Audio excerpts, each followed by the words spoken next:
Hello' guys, আজি এই foil পেপাৰত বনোৱা মাছৰ ৰেচিপিটো কেনেকৈ বনাইছোঁ আহকচোন চাওঁ।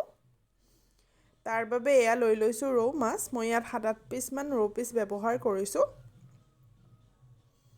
আৰু লগতে এয়া লৈ লৈছোঁ ক'লা আৰু বগা সৰিয়হ অকণমান টাইম তিয়াই ইয়াত 3টা জলকীয়া দি এইখিনি ভালদৰে এটা পেষ্ট কৰি লৈছোঁ। আৰু লগতে লৈ লৈছোঁ সৰু বাটিত এবাটি টেঙা দৈ। আৰু লগতে এটা ডাঙৰ সাইজৰ নহৰু ভালদৰে গুচাই এনেদৰে সাফা কৰি থেতেলিয়াই লৈছোঁ। এতিয়া এই মাছখিনি লৈ লৈছোঁ আৰু তাত ডাঙৰ চামুচেৰে এচামুচ দি দিছোঁ নিমখ আৰু এচামুচ দি দিম হালধি পাউডাৰ। হালধি পাউডাৰখিনি দি লৈছোঁ আৰু এতিয়া দি দিম নেমুৰ ৰস। ইয়াত মই 2 চামুচমান নেমু ব্যৱহাৰ কৰিছোঁ, নেমুৰ ৰস ব্যৱহাৰ কৰিছোঁ। এইখিনি দি ভালদৰে এইখিনি এনেদৰে মিলাই ল'ম। এনেদৰে ভালদৰে মিলাই লৈছোঁ। এতিয়া ইয়াত দি দিছোঁ সৰিয়হৰ পেষ্টখিনি।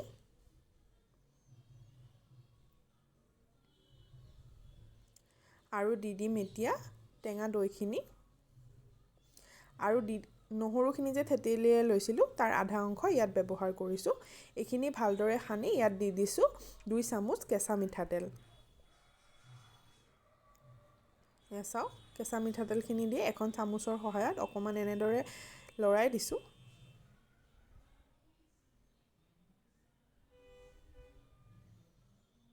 আৰু এতিয়া ইয়াত দি দিম আৰু আধা চামুচ নিমখ।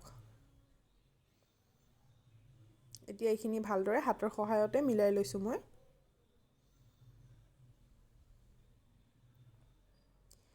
এতিয়া এয়া চাওক, ফইল পেপাৰ লৈ লৈছোঁ এনেধৰণে।